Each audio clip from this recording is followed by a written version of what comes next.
ndabaramukije ndabaha n'ikaze mu makuru ategekanya ikirere cyo kuri wa mbere igenekerezo rya 9 ruhuhuma umwaka wa 2026.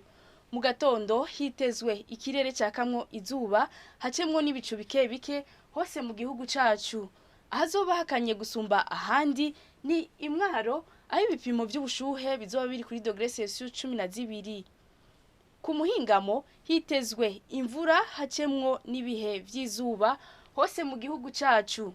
Ahazoranga ubushuhe gusumba ahandi ni mu Cibitoke aho ibipimo by'ubushuhe bizoba biri kuri °C 29. Ejo mu gatondo izuba rizoseruka igihe cy'isaha 12:10 rirenge ku mugoroba igihe cy'isaha 12:22. Amakuru ategekanya ikirere cyo kuri wa mbere ni ngaha agarukiye murategurirwa n'ikigo Ijebu. Belize Ngendakumana nije nabashikirije mwakoze kuyakurikira.